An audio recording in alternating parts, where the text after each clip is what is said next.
Hello and welcome back everyone. मेरा नाम है केशव कुमार और मैं हूं आपका बिजनेस स्टडीज का टीचर। हमने फाइनेंशियल मैनेजमेंट का चैप्टर कंप्लीट कर लिया है, पार्ट बी बिजनेस स्टडीज में। अब फाइनेंशियल मैनेजमेंट में हमने ये पढ़ लिया एक तरीके से कि what are the sources from where we can get the funds and what are the major areas where a company और an organisation procure their funds. मतलब वो कौन कौन से सोर्सेज होंगे जहां से कंपनीज पैसा कलेक्ट करने वाली हैं, मतलब इनफ्लो ऑफ कैश कहां कहां से है कंपनीज में, और उस कैश का या फिर कैश एंड कैश इक्विवेलेंट का या करंट एसेट कह लो आप एक तरीके से कंपनी का, वो कहां वो खर्च करने वाले हैं और कितना खर्च करने वाले हैं। तो बेसिकली क्या है कि वो इन्वेस्टमेंट कहां करेंगे, लॉन्ग टर्म या शॉर्ट टर्म में करने वाले हैं। तो ये सारी चीजें जो है हमने फाइनेंशियल प्लानिंग में या फाइनेंशियल मैनेजमेंट में पढ़ लिया अच्छे से। अब moving towards the next chapter and that is very important chapter. क्यों? क्योंकि हमने जब फाइनेंशियल मैनेजमेंट पढ़ा था हमने वहां ये पढ़ लिया था proper allocation and acquisition of fund. Financial management का क्या डेफिनेशन था? Financial management refers to the proper allocation and acquisition of fund and their procurement related all the decisions. कि मतलब कि पैसा कहां कहां से आने वाला है और उस पैसे को लेकर सारे वो डिसीजंस कि इस पैसे को हमें कहां पे खर्च करना है बेसिकली। तो पैसा आ तो रहा है, लेकिन इस चैप्टर में हम पढ़ने वाले हैं कि वो पैसा आ कहां से रहा है। What are the major sources from where these funds are coming into the company?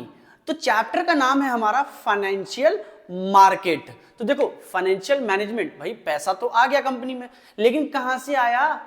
तो वो जो सोर्सेस हैं from where we can collect the fund, ठीक है ना। तो वो जो सोर्सेस हैं, तो सोर्स क्या है? मार्केट। हम मार्केट से तो पैसा लेते हैं भाई। ओनर फंड और बोरोवर फंड, दो तरह का पैसा था कंपनी में। देखो मैंने बताया था दो तरह की मनी थी, एक ओनर्स फंड और एक बोरोवर फंड।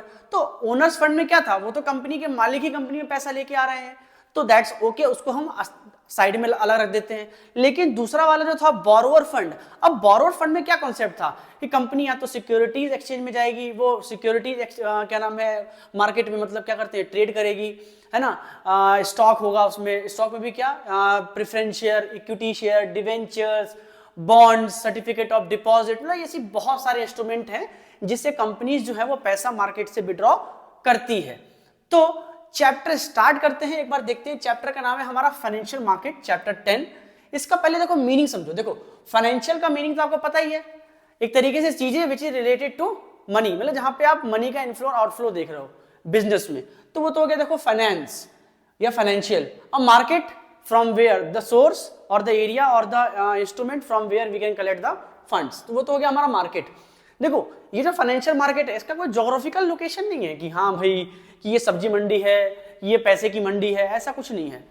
ये एक तरीके से इंस्टीट्यूशंस हैं, कंपनीज हैं, बड़ी बड़ी प्राइवेट सेक्टर या गवर्नमेंट सेक्टर, जैसे बैंक्स हैं। बैंक्स क्या है? फाइनेंशियल इंस्टीट्यूशन है। अगर आप बैंक की डेफिनेशन देखोगे तो आप क्या पढ़ोगे? A bank is an financial institution.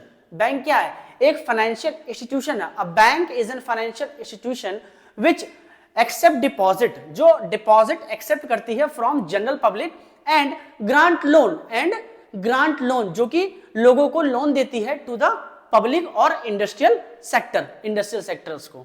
Industrial sector मतलब कंपनीज, फैक्ट्रीज या ऑर्गेनाइजेशंस को, ठीक। तो ऐसे ही बैंक क्या है? फाइनेंशियल मार्केट है। अब एक बार जरा हम डेफिनेशन पढ़ लेते हैं। Financial market is a link between, वो एक लिंक है, किसके बीच लिंक है? सेवर्स एंड बोरोवर्स। वो सेवर और बोरोवर के बीच का लिंक है। सेवर कौन? जैसे कि मान लो मैं भाई एक तरीके से आज बैंक्स में किसका पैसा है? हमारा पैसा है। हम कौन है? हाउस होल्ड सेक्टर है, हम घरेलू लोग हैं, हमारी कंपनी थोड़ी चल रही है बेसिकली। तो हाउस होल्ड सेक्टर जो अपना पैसा सेविंग अकाउंट में जमा करते हैं तो दे आर कॉल्ड एज सेवर्स, वो पैसा वहां जमा करते हैं। अब बैंक पैसा कैसे कमाती है? तो बेसिकली बैंक उस जमा किए हुए पैसे को एक सर्टेन अमाउंट ऑफ परसेंटेज क्या करती है, कंपनीज को लोन दे देती है, मार्केट्स में एसेट खरीद लेगी एक टाइम पे, या फिर एक टाइम पे उसको बेचेगी जब उसका भाव बढ़ जाएगा बेसिकली। तो बैंक्स वहां से क्या कर, एक तरफ से इंटरेस्ट कमाती है और एक्स्ट्रा गुडविल या फिर कोई एसेट को अगर वो बेचती है तो उस एसेट को उसने मान लो 1 लाख रुपए में खरीदा था, अब उसको बेचा तो 2 लाख रुपए आया उसके पास, तो 1 लाख का जो मेजर सेक्शन जो उसका बढ़ गया प्रॉफिट, उससे वो इंटरेस्ट पे आपको भी करती है और अपने एम्प्लॉयज को सैलरी भी देती है बेसिकली। तो बैंक ऐसे पैसा कमाती है, ठीक है ना। तो बेसिकली भैया क्या है भाई, we are savers and who are borrowers. भाई तरीके से यहाँ पे सेवर्स और बोरोवर के बीच में एक लिंक है, सेवर और बोरोवर के बीच में एक लिंक है, दैट इज बैंक। बैंक कौन है भाई? हमारे पैसे को वो डिपॉजिट करता है और उस डिपॉजिट किए हुए पैसे को वो अलग अलग इंस्टीट्यूशंस में चैनलाइज कर देता है, जिससे कि वो ज्यादा प्रॉफिट वहां से ले और फिर वो अपना भी पेट भरे और आपको भी बदले में थोड़ा बहुत इंटरेस्ट दे देता है बेसिकली। ठीक है, तो basically a bank is a link between, या कह लो आप a financial market is a link between सेवर्स and borrowers. Next, this market transverse the money and capital from those who have surplus money. कह रहा है कि ये मार्केट है जो कि ट्रांसफर करता है मनी को। किसको ट्रांसफर करता है? मनी को। देखो जाहिर सी बात है, फाइनेंशियल मार्केट है, हर चीज ट्रांसफर यहाँ पे मनी ही होगी। जाहिर सी बात है, इसमें हर चीज रिलेटेड टू मनी ही है, या फिर कह लो कैपिटल, विच ट्रांसफर मनी और कैपिटल फ्रॉम वन, किसके पास से करती है? जिसके पास सरप्लस फंड है, जिसके पास सरप्लस मनी है, टू दोज, किसको करती है? Who which those who are in need of investment, जिसको उस पैसे की जरूरत है। एक तरीके से financial market is a link between saver and borrower. ठीक है ना। Next, this market transfer the capital और money from those who have surplus money to those who have deficient money. जिसके पास सरप्लस मनी है, सरप्लस वाले के पास से मनी को डेफिशिएंट वाले के पास पहुंचा देना। डेफिशिएंट का मतलब होता है किसी के पास, जिसके पास पैसों की या किसी भी चीज की कमी होना, डेफिशिएंट। तो बेसिकली चैप्टर मनी से रिलेटेड है, तो उसके पास पैसे की ही कमी होने वाली है। Next, generally the investors are called surplus unit. अब देखो इन्वेस्टर्स कौन? हम इन्वेस्टर हुए ना, हमने पैसा इन्वेस्ट कर रखा मार्केट में, हम सेवर्स हैं, हमने पैसा सेव कर रखा है मार्केट में, इसलिए सेव किया है कि कल को हमें रिटर्न्स ज्यादा मिलने वाले हैं। ठीक है ना। तो इन्वेस्टर्स, हम इन्वेस्टर्स हैं, आर कॉल्ड सरप्लस यूनिट। हमारे पास ज्यादा पैसा था तो हमने सेविंग अकाउंट में थोड़ा सा सेव कर दिया, या हमने प्रॉपर्टी खरीद ली, या हमने एफडी कर दी बैंक में, या हमने गवर्नमेंट का कोई बॉन्ड खरीद लिया, या हमने कोई मार्केट में किसी कंपनी का शेयर खरीद लिया। Because we have surplus amount of money, so we as a called as surplus unit.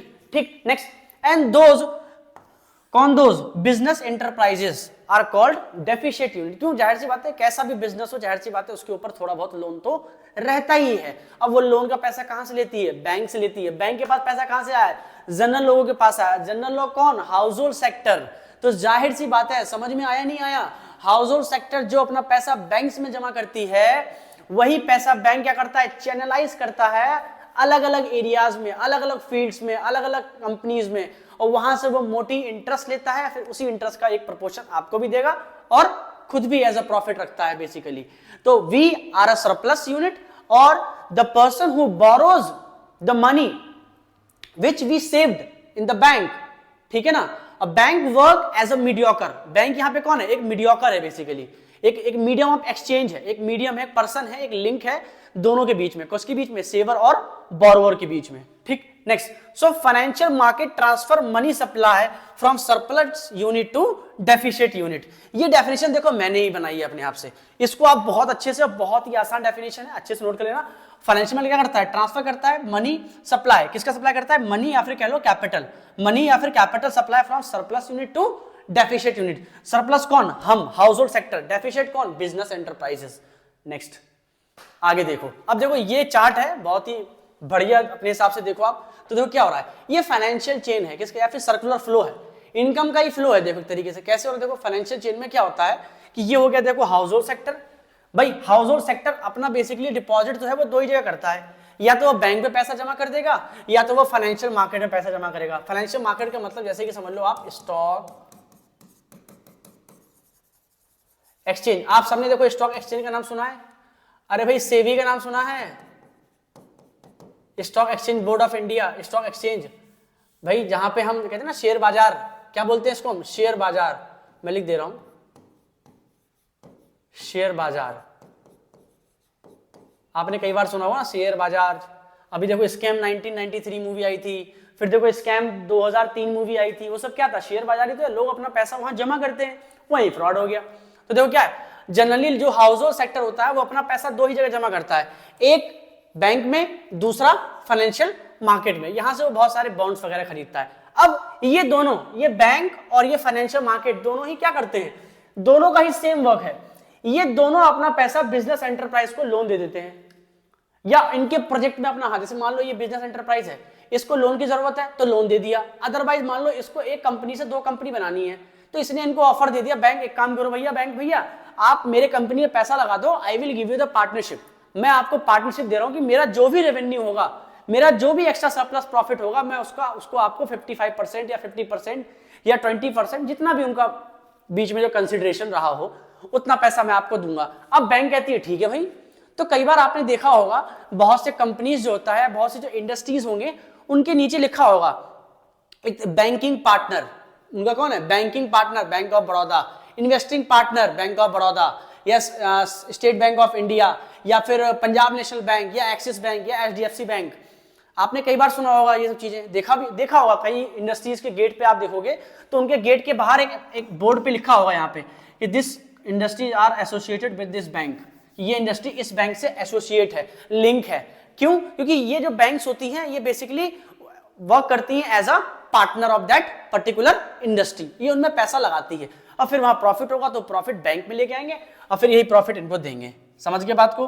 तो देखो ये कुछ सोर्सेस हैं, ये चार्ट है जो मैंने समझाने की कोशिश किया। दोनों का काम एक जैसा ही है, चाहे वो फाइनेंशियल मार्केट हो चाहे बैंक हो, दोनों ही एक ही जैसा वर्क करती है।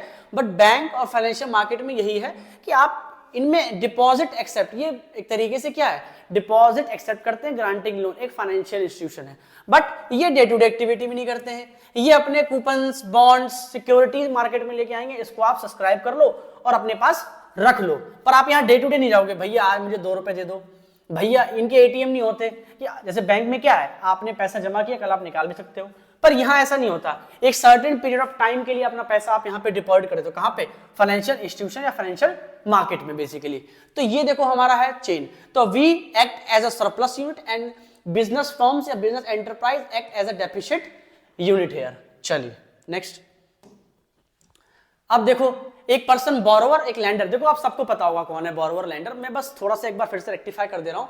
अ person who takes money on interest, interest पे लेता है फ्रॉम लैंडर, या कह लो आप लैंडर कौन है, सरप्लस यूनिट वाला बंदा, ठीक है, उसको हम कहते हैं borrower. A person who give his money is, ठीक है ना, एक पर्सन वो जो अपने पैसे देता है किसको, बोरोवर को। कौन है बोरोवर, डेफिसिट यूनिट, तो भैया वो कौन हो गया एक तरीके से लैंडर। वो इंसान जो अपने पैसे देता है किसी को वो लैंडर है, और वो जो लेता है वो बोरोवर है बेसिकली, ठीक। चलिए next. Two main sources through which the funds are allocated, देखो 2 मेन सोर्सेस हैं जहां से फंड्स मार्केट में ट्रेड होते हैं। अभी पिछले वाले डायग्राम में मैंने बताया था there are the 2 main sources, number 1 bank and number 2 financial market. देखो यही 2 सोर्सेस यहां पे भी थे, बैंक एंड फाइनेंशियल मार्केट, ठीक। चलिए आगे बढ़ते हैं। नेक्स्ट जो कह रहा है फंक्शंस ऑफ फाइनेंशियल मार्केट। देखो अभी तक आपको ये तो समझ में आई गया होगा फंक्शन क्या है।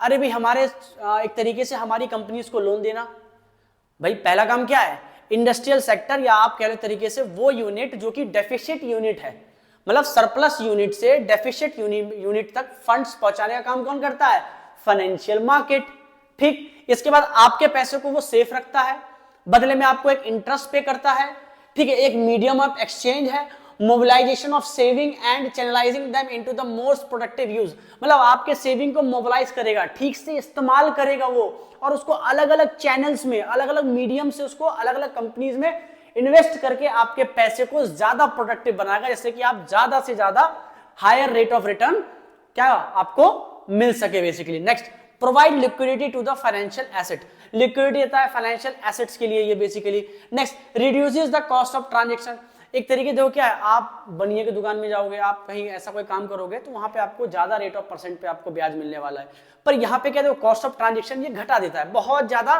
ट्रांसपेरेंसी है हर एक ट्रांजेक्शन में, दैट्स व्हाई यहाँ पे जो ट्रांजेक्शन होते हैं उनकी कॉस्ट बहुत इकोनॉमिकल होती है, बहुत कम होती है। Next, transfer saving from household sector to the corporate sector, ये मैंने पहले ही बताया था, और ये क्या है, एक लिंक बिटवीन द बोरोवर और लैंडर है। Next, facilitates the price discovery, एक तरीके से ये हेल्प करता है प्राइस डिस्कवरी करने, मतलब किसी भी चीज का, किसी भी एसेट की वैल्यूएशन करने में ये हेल्प करता है। जैसे मान लो कल को आप कहीं मार्केट में गए, ठीक है, आपका पैसा जमा है, लेकिन अब आप कंपनी के एज अ ओनर आप जा रहे हो, आपने बैंक से कहा मुझे कुछ पैसे दे दो 100 करोड़ रुपए, तो कंपनी कहेगी, वो बैंक कहेगी आपसे कि ऐसा करो, आप अपनी कंपनी का कोई एसेट या अपनी कोई प्रॉपर्टी मेरे पास मॉर्गेज कर दो, उसके बदले हम आपको लोन इशू कर देंगे। तो बेसिकली तरीका ये किसी न किसी एसेट की वैल्यूएशन के लिए हेल्पफुल है, ये प्राइस डिस्कवरी कर रही है किसी चीज का, ठीक है ना। चल नेक्स्ट, अब देखो अभी तक तो आपने समझ लिया कि फाइनेंशियल मार्केट होता क्या है, इसके फायदे क्या हैं, ठीक है, और इसके बीच में कौन कौन लोग आते हैं, उसका प्रॉपर एक तरीके से फ्लो कैसा है मनी का उसमें। अब हम पढ़ेंगे कि फाइनेंशियल मार्केट दो तरह का होता है, number 1 capital market and number 2 money market.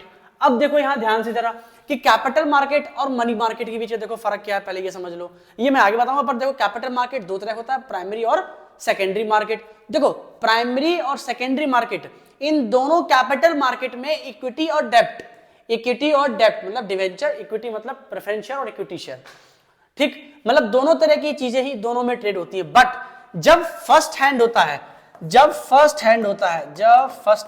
जब पहली बार ट्रेड होता है दैट्स कॉल्ड प्राइमरी मार्केट, और जब बार बार वही ट्रेड हो रहा है, एक ही चीज बार बार ट्रेड हो रही है, दैट्स कॉल्ड सेकेंडरी मार्केट। तो अभी जो आपका स्टॉक एक्सचेंज है, अभी जो हमारा स्टॉक एक्सचेंज है वो क्या है, सेकेंडरी मार्केट है। और जब वो पहली बार लेके आ रही है अपना IPO, first time in the market, उसे हम बोलते हैं एक तरीके से प्राइमरी मार्केट। और एक होता है आपका money market. Money market short term है और ये लॉन्ग टर्म होता है। Basically short term, long term का मतलब है, शॉर्ट टर्म का मतलब यहाँ पे विद टेन्योर ऑफ 1 ईयर, जो 1 साल के अंदर में ट्रेड कर रहा है वो मनी मार्केट, और इससे ज्यादा टाइम हो तो कैपिटल मार्केट। अब डिटेल में समझते हैं कि फाइनेंशियल मार्केट दो तरह का था, money market, capital market. Capital market में भी दो थे, प्राइमरी और सेकेंडरी। प्राइमरी में क्या था, इक्विटी और डेब्ट फर्स्ट टाइम ट्रेड हो रहे हैं, और सेकेंडरी में क्या था, स्टॉक एक्सचेंज, जहां पे कंटिन्यूअस बार बार चीजें ट्रेड हो रही हैं, ठीक। अब मनी मार्केट में क्या था, शॉर्ट टर्म में हो रहा था, इसका कोई अलग से स्पेसिफिक मार्केट नहीं होता है। अब देखो समझो है क्या कह रहा है, money market is the market where short term funds, तो क्या है, short term funds meant for use for a period of time up to 1 year. ये कह रहा है ये उस तरह का मार्केट है जिसमें शॉर्ट टर्म फंड्स का क्या होता है, ट्रांसफर होता है from one person to another person, और one medium to another medium, और one company to another company, या वन इंस्ट्रूमेंट सॉरी वन एक तरीके से एक कंपनी टू दूसरी कंपनी, जाहिर सी बात है, ठीक है ना, या one individual to another individual, meant for the use for a period of time up to 1 year, within a period of 1 year. बहुत आसान डेफिनेशन, देखो इसको ज्यादा आप हेक्टिक मत लो, ज्यादा आप इसको मतलब ऐसे मत समझो कि बहुत टफ है ये, पर हाँ वेरी इंपॉर्टेंट, पक्का आने वाला है आपके बोर्ड्स में, कैपिटल मार्केट और मनी मार्केट के बीच का डिफरेंस पक्का आने वाला है। और इस चैप्टर से ऐसी बहुत सारे क्वेश्चंस है जो आने वाली हैं आगे, जो इसके वो हैं एक तरीके से मीडियम है, किन किन किस किस चीज के थ्रू मनी मार्केट के, वो कौन कौन से इंस्ट्रूमेंट हैं जिसके थ्रू मनी मार्केट होता है, बेसिकली मतलब एक्सचेंज होता है यहाँ पे। Generally money market is the source of finance, एक सोर्स ऑफ फाइनेंस है which are basically for short term finance, जो वर्क करता है as a short term finance. Companies के लिए as a short term funds ये इस्तेमाल होता है। और शॉर्ट टर्म फंड्स कंपनी को क्यों चाहिए भाई, शॉर्ट टर्म फंड कोई कंपनी लिए क्या करेगी भाई, शॉर्ट टर्म फंड से वो कोई एसेट तो खरीदेगी नहीं, शॉर्ट टर्म फंड से कंपनी बिल्डिंग खरीदेगी, पता चला बिल्डिंग खरीद लिया, 2 महीने बाद आ गए भैया हमारे पैसे वापस कर दो, बैंक कह रही है, अब कंपनी कह रही है हमारे पास तो नहीं है भैया, अब परेशान। तो शॉर्ट टर्म फंड से कभी भी कंपनी एसेट परचेज नहीं करती, नॉन करंट एसेट्स में इन्वेस्टमेंट नहीं करने वाली है, वो लॉन्ग टर्म एसेट में इन्वेस्टमेंट नहीं करने वाली है। तो बचा क्या, करंट एसेट, और आप कह सकते हो वर्किंग कैपिटल। तो short term funds such as working capital. तो basically money market is a major source of working capital, आप लिख सकते हो।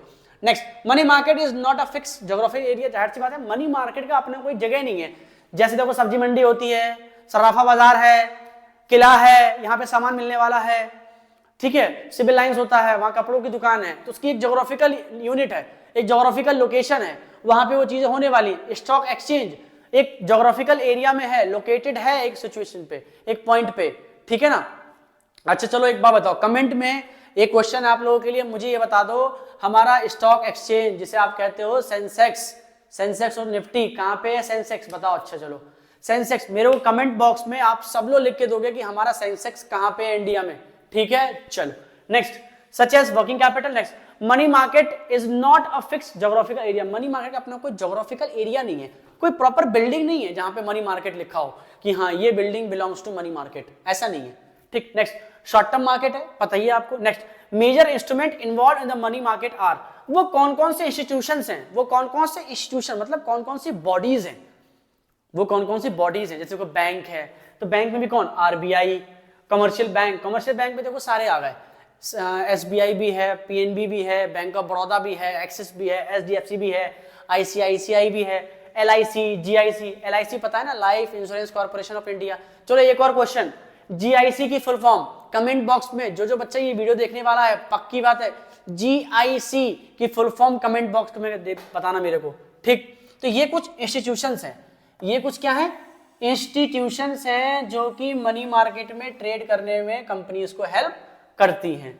नेक्स्ट तो क्या कह रहा है कि इंस्ट्रूमेंट ऑफ मनी मार्केट। अभी हमने इंस्टीट्यूशन तो पढ़ लिया कि भैया RBI, बैंक, LIC और GIC, ये सब जो काम बॉडीज हैं ये सब मनी मार्केट के ट्रेड करने में काम करती हैं बेसिकली। लेकिन अब वो मनी मार्केट में करती क्या है, तो देखो सबसे पहला जो चीज है वो क्या है, कॉल मनी। अब कॉल मनी होता क्या है ये समझ लो, द मनी बोरोड और लैंड ऑन डिमांड, एक ऐसा मनी जो बोरो होता है और लैंड मतलब उधार ले जाता है ऑन डिमांड, अपने डिमांड पे। किस चीज की डिमांड पे, for short term period, for a short term period, generally for 1 day. बहुत इंपॉर्टेंट है, 1 मार्क यहां से बिल्कुल यहां से पॉइंट आउट कर लो, 1 नंबर का मल्टीपल चॉइस क्वेश्चन बनेगा पक्का। द मनी बोरोड और लैंड ऑन डिमांड, ठीक है, यही पूछते हैं कि डिमांड पे कौन सा होता है, for short term generally as 1 day. तो बेसिकली इसको हम क्या बोलते हैं, ये 1 डे एक तरीके से मार्केट है जहां पे mostly banks use this call money. जब होता क्या है देखो, जैसे कि मान लो एक बैंक है, अचानक से उसको 50 करोड़ किसी को देने हैं, अब उसके पास तो पैसे है नहीं, वो क्या करेगा, अपने ही दूसरे बैंक के या कोई भी आसपास जो बैंक है, ठीक है, चाहे वो गवर्नमेंट हो चाहे प्राइवेट बैंक हो, उससे वो कह देगा भाई ऐसा करो, मेरे को आप 1 या 2 दिन के लिए अपने 50 करोड़ दे दो, जैसे ही मेरे पास ऊपर से पैसा आएगा मेरे ट्रेजरी से, मैं आपको वो रिटर्न कर दूंगा, बदले में आपको मैं थोड़ा बहुत अमाउंट ऑफ इंटरेस्ट पे कर दूंगा। अब ये डिपेंड करता है उस बैंक पे, हम पे डिपेंड नहीं करता है जहां मांग रहे हैं हम जो बैंक हैं, ये उस बैंक पे डिपेंड करता है कि वो मुझे कितने रेट ऑफ इंटरेस्ट पे दे रहा है। ये उस बैंक पे रेट ऑफ इंटरेस्ट दूसरी बैंक डिसाइड करेगी जो पैसा दे रही है। तो बेसिकली क्या, 1 या 2 दिन का ट्रांजेक्शन हो रहा है कि एक बैंक दूसरे बैंक से पैसे ले रही है। बेसिकली ये जो कॉल मनी का फंडा है ना, ये बैंक टू बैंक ही होता है ज्यादातर एक बैंक दूसरे बैंक से जो पैसा लेती देती है, ठीक है, डेफिसिट या सरप्लस में, तब होता है ऐसा। And the interest paid on call money is called call rate. जो इंटरेस्ट पेड होता है कॉल मनी के ऊपर, कॉल मनी क्या, जब एक बैंक दूसरे बैंक से पैसा लेती है तो भाई वो क्या है, कॉल मनी है। और जो ये बैंक दूसरे बैंक को इंटरेस्ट पे करेगी वो कैसा इंटरेस्ट है, वो उसको हम बोलते हैं कॉल रेट ऑफ इंटरेस्ट। और वो इंटरेस्ट रेट होता कैसा है, वॉलाटाइल है। कैसा है, वॉलाटाइल है। इसका मतलब वो चेंज होता रहता है as per time and need, time के हिसाब से वो चीजें चेंज कर देती है बैंक। वो बैंक का मन है भाई, भैया हम तो 5% पे देंगे, लेना है तो लो वरना मत लो, ठीक। तो ये वॉलाटाइल है, ठीक। एक तरीके से इसको हम बोलते हैं call money is called inter bank call money. भैया नोट कर लेना बहुत अच्छे से, समझे। Inter bank call money market आपसे तुरंत पूछ लेगा, विच मार्केट इज कॉल्ड या which instrument of money market is called inter bank call money market. तो देखो आंसर लिखा हुआ है कॉल मनी, ठीक। चलिए नेक्स्ट, अगला कह रहा है देखो आपसे ट्रेजरी बिल। अब देखो ट्रेजरी मतलब क्या, खजाना, सुनते ना, खजाना, ठीक। देखो ट्रेजरी बिल्स क्या होती हैं, देखो ट्रेजरी, खजाना कौन है पूरे इंडिया में, खजाने वाला कौन है यहाँ पे, RBI, सबको पता है। RBI की फुल फॉर्म क्या है, reserve bank of India. Reserve bank of India क्या है, एक अपेक्स इंस्टीट्यूशन है, एक होलसेल बॉडी है जो हमारे पूरे इंडिया में मनी का फ्लो या मनी का सर्कुलेशन को कंट्रोल करती है, ठीक है। तो ये तो चलो RBI के बारे में था, लिखा हुआ देखो ट्रेजरी बिल्स क्या होती हैं, are issued by RBI on the behalf of government of India. Government of India के बिहाफ पे, मतलब वो जब कहते हैं तो वो इशू करते हैं। अब क्यों, अब मान लो गवर्नमेंट ऑफ इंडिया ने बजट बनाया, अब बजट में उन्होंने बनाया 2 लाख करोड़ का। अब मान लेते हैं कि गवर्नमेंट के पास 1 लाख करोड़ की रेवेन्यू है, अब 1 लाख करोड़ कहां से लेके आए, तो ये जाएंगे RBI के पास, भैया यार बहुत पैसे की जरूरत है, थोड़े बहुत पैसे दे दो भैया। अब RBI कहेंगे मैं नहीं दूंगा, तो ये उन्हें ऑफर देके काम करो भैया, थोड़ा बहुत भैया बिल लेके, थोड़ी एसेट सिक्योरिटी हमसे लेके, थोड़ा गोल्ड रिजर्व ले लो हमसे, और तुम भैया ट्रेजरी बिल वगैरह मार्केट में थोड़ा बहुत इशू कर दो, ठीक है, और हमें थोड़े बहुत पैसे उधार दे दो, ठीक है, बदले में हम तुम्हें रेट ऑफ इंटरेस्ट पे कर देंगे। तो बेसिकली RBI इशू करती है on behalf of government of India, these bills enable government to get short term borrowings. थोड़े टाइम के लिए जब गवर्नमेंट बोरिंग करती है तो भैया अब गवर्नमेंट तो SBI से लेगी नहीं, गवर्नमेंट को बहुत पैसा चाहिए, तो गवर्नमेंट किससे लेगी, सीधे RBI कहेगी, बापो बैंकों का बाप कौन है, RBI। चलिए next, short term borrowings as the bills sold to bank to general public. भाई अब होता क्या है, तो बैंक अब भैया RBI के ठीक है पैसे मिल जाएंगे, अब RBI ट्रेजरी बिल इशू कर देती है मार्केट में। तो अब ऐसा तो है नहीं कि चिंदी चोर तरह पेपर वाला आपको बेच रहा है भैया ट्रेजरी बिल ले लो, भैया ट्रेजरी बिल ले लो, नहीं। तो ये क्या कहती है, आरबीआई अपने सब्सिडियरी बैंकों को बोलती है काम करो, on the behalf of government आप ट्रेजरी बिल इशू करो, लोगों से पैसे लो, ठीक है। ये सेफेस्ट बॉन्ड है। ये कैसा है, सेफेस्ट बॉन्ड है। भाई गवर्नमेंट में पैसा जमा हो रहा है, अब बदले में एक सर्टेन पीरियड ऑफ टाइम 6 महीने या 1 साल या फिर 2 साल के बाद हम आपको पैसा, 2 साल तो नहीं, 1 साल के अंदर अंदर, मनी मार्केट का इंस्ट्रूमेंट है तो 1 साल के अंदर अंदर, तो 1 साल के अंदर हम आपको ये पैसा रिटर्न कर देंगे with this certain amount of fix percentage, ठीक। चलिए next bank to general public, these bills are negotiable instrument. ये नेगोशिएबल इंस्ट्रूमेंट है। ये क्या है, नेगोशिएबल इंस्ट्रूमेंट है। इस पे किसी का नाम नहीं लिखा होता है, बस ये बॉन्ड है। गलती से मान लो आपके जेब में ये रखा हुआ हो ट्रेजरी बिल और कहीं वो गिर गया, तो भैया जिसके हाथ में गया उसको मिल गया, इसीलिए ये क्या कहलाता है, जीरो कूपन बॉन्ड। क्या है, जीरो कूपन बॉन्ड है। कम से कम मिनिमम 25,000 रुपए का इशू होना चाहिए। कितने का होना चाहिए, 25,000 मिनिमम अमाउंट, दैट इज 25,000। कितने दिनों के लिए होना चाहिए, 14 to 364 डेज। अब कहोगे भैया 364 डेज ही क्यों, क्योंकि एक साल में कितने दिन होते हैं, 365 दिन। लेकिन मनी मार्केट जो है वो क्या है, with in 1 year, with in 1 year. तो भैया अगर 365 दिन हो गए तो पूरा पूरा 1 साल पूरा हो जाएगा। तो भैया जाहिर सी बात है 1 साल से कम में इशू करना है, तो भैया 364 दिन। आई बात समझ में बहुत अच्छे से। तो भैया कृपया ध्यान से सुने इस चैप्टर को, बहुत इंपॉर्टेंट है, ठीक है ना। नेक्स्ट देखो, call the safest investment, call the safest investment. ये क्या है, सेफेस्ट इन्वेस्टमेंट एक तरीके से, इसे मिटा देते हैं। नेक्स्ट जीरो कूपन बॉन्ड है, टेन्योर 14 to 360। देखो ये पॉइंट वाइज मैंने लिख दी है जिससे कि आप आसानी से इसको याद कर लो। इजीली ट्रांसफरेबल भी है। जैसे मान लो आपके, अब मान लो जैसे कि मैं हूं, मैंने बैंक से एक ट्रेजरी बिल खरीद लिया, अगले ही दिन मुझे कुछ पैसों की जरूरत पड़ गई, तो मुझे कुछ नहीं करना है, मेरा नाम तो लिखा नहीं है उसके ऊपर, मैं सीधे जाऊंगा किसी बनिए की दुकान में, भैया यार ये ट्रेजरी बिल है 25,000 रुपए का, क्योंकि मिनिमम कितने का है, 25,000 रुपए का है, तो भैया ये ट्रेजरी बिल रख लो और बदले में मुझे तुम एक काम करो 24,000 दो, बाकी बाद में देख लेंगे। तो आपने तुरंत उसे बेच दिया। तो नेगोशिएबल इंस्ट्रूमेंट है, तुरंत आप उसको easily transferable from one hand to another hand, ठीक। नेक्स्ट देखो क्या, कमर्शियल बिल। अब देखो कमर्शियल बिल क्या है, देखो कमर्शियल से समझ में नहीं आ रहा आपको, यहाँ पे बिजनेस है, यहाँ कौन है, बिजनेस है या फर्म है, या कह लो आप ये कमर्शियल कह लो, या इसको आप बोल दो ट्रेड बिल। क्या है ये, ट्रेड बिल है। तो दीज ट्रेड बिल और accommodation bill are the bills which are drawn by one business firm to another business firm. जो एक बिजनेस कंपनी दूसरे बिजनेस कंपनी को इशू करती है, बेसिकली उसे हम क्या बोलते हैं, ट्रेड बिल। तो आसानी से ध्यान रखना, एक business firm to another business firm. अब ये होता क्या, जैसे मान लो कि मेरी मशीनरी की दुकान है, मैं कोई मशीन बनाता हूं, मान लेते हैं कि मेरे मशीन का जो कंप्रेसर है वो कंप्रेसर दूसरी कंपनी बनाती है। अब मेरे पास तुरंत इतने पैसे नहीं थे, मैंने उसको ऑर्डर दिया, मैंने कहा भैया एक काम करो, मेरे को 1000 कंप्रेसर भेज दो आप। अब वो 1000 कंप्रेसर तुरंत मेरे को भेज देगा, साथ में मुझे वो ट्रेड बिल भेज देगा या कमर्शियल बिल भेज देगा।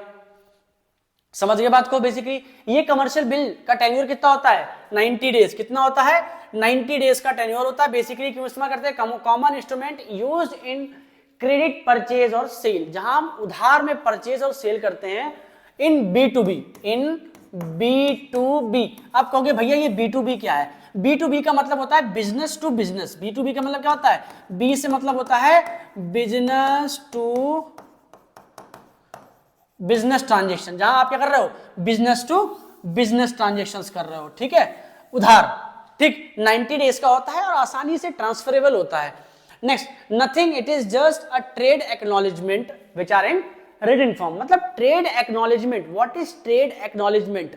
देखो एक्नॉलेजमेंट आप सबको पता है क्या होता है, एक तरीके से जो जो चीजें होती हैं उसके बारे में इंफॉर्मेशन, मतलब आपने क्या सामान बेचा है, कितने अमाउंट में बेचा है, क्या उसकी क्वांटिटी है, कितने रेट ऑफ जीएसटी लगा हुआ है, कहां पे जाने वाला है, खरीदने वाला कौन है, वो सारी information related to that transaction या ट्रेड, उसे हम बोलते हैं ट्रेड एक्नॉलेजमेंट।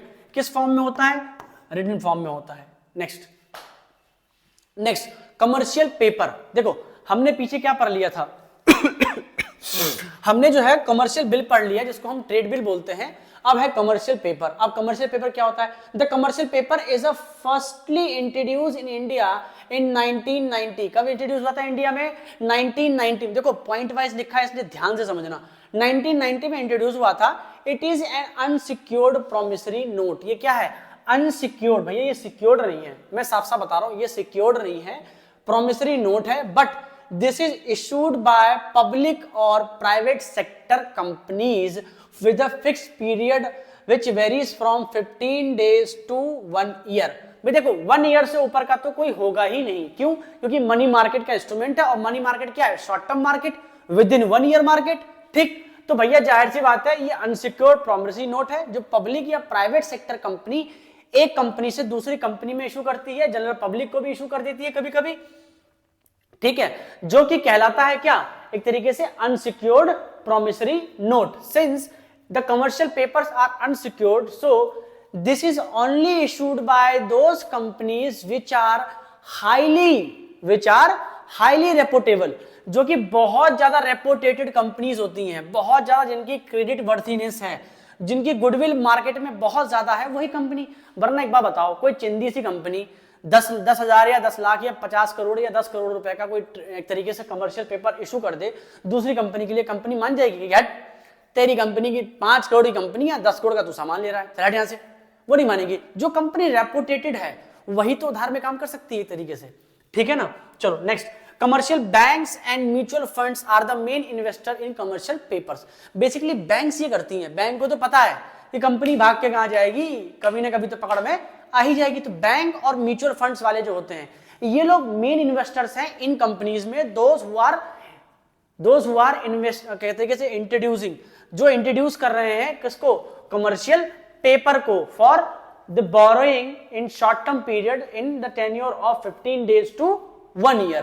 ठीक, चलो नेक्स्ट, कौन कौन है इसके जो कौन कौन इसके वो है एक तरीके से मीडियम? तो भैया कमर्शियल बैंक और म्यूचुअल फंड्स वाले हैं। ठीक, next, fund raise through commercial paper are used to meet flotation cost. अब आप कहोगे भैया ये फ्लोटेशन कॉस्ट, आप एक काम करो, फाइनेंशियल मैनेजमेंट वाला जो पार्ट था, पार्ट सेकंड, उसको जाके देखो, उसमें मैंने बताया फ्लोटेशन कॉस्ट क्या होता है। मैं फिर से बता दे रहा हूं, basically flotation cost is the advertisement cost. ये क्या है? एडवर्टाइजमेंट कॉस्ट है। जैसे मान लो कंपनी जब डिवेंचर इशू करती है, शेयर इशू करती है, ये ऐसा कुछ भी इशू करती है मार्केट में, स्टॉक, तो भाई स्टॉक जब इशू करेगी तो उसके लिए इश्तेहार देगी, टीवी में ऐड देगी, न्यूज़पेपर में ऐड देगी, ब्रोकर्स को कमीशन देने वाली है। तो वो जो कमीशंस हैं, वो जो ऐड में जो खर्चा आता है, वो जो एक्सपेंस है, advertisement expense while the issue of debentures, that cost is called flotation cost.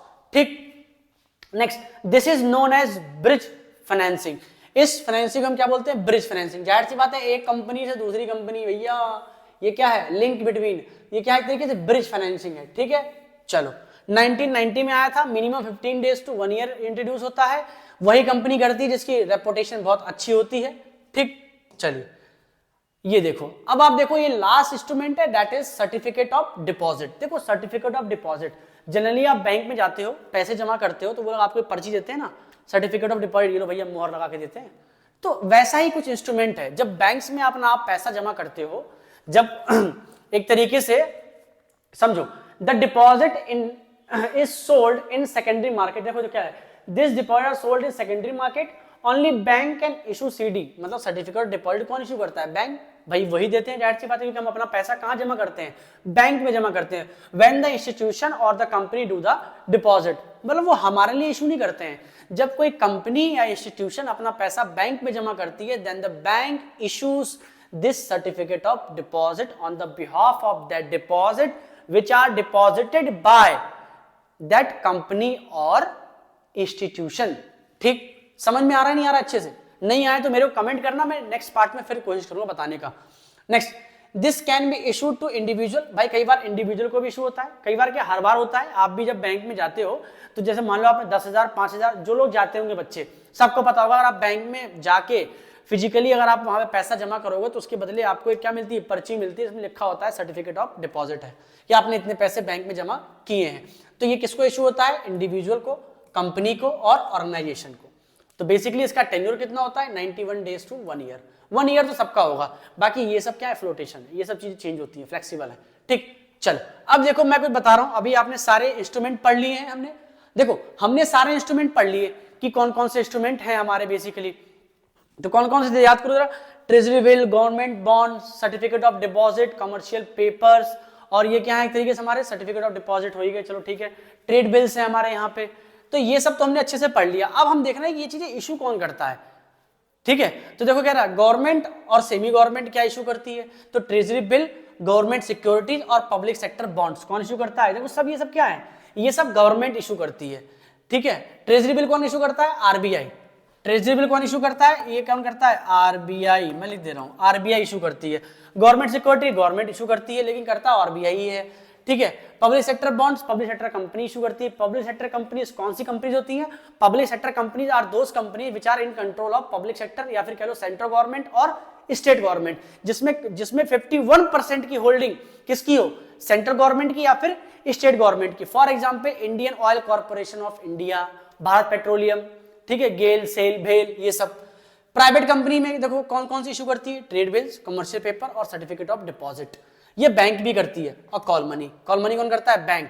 Call money में क्या हो रहा था, बी टू बी, बी मतलब क्या, बैंक टू बैंक। ये सारे ट्रांजेक्शन कौन कर रहा है, बैंक टू बैंक हो रहा है एक तरीके से। मतलब एक तरीके से आप कह सकते हो कि bank act as a medium of link between saver and borrower, या लैंडर और बोरोवर एक तरीके से। तो बेसिकली द मेन पोर्शन या द मेन इंस्ट्रूमेंट या mediocre which plays an important role in the financial market and that is bank, चाहे वो आरबीआई हो चाहे अलग कमर्शियल बैंक्स हो, ठीक। इसके अलावा एलआईसी और जीआईसी की फुल फॉर्म मुझे कमेंट बताना, ठीक। होप आपको ये मनी मार्केट के सारे जितने भी हैं ये सब इंस्ट्रूमेंट समझ में आया होगा। Thank you and have a nice day.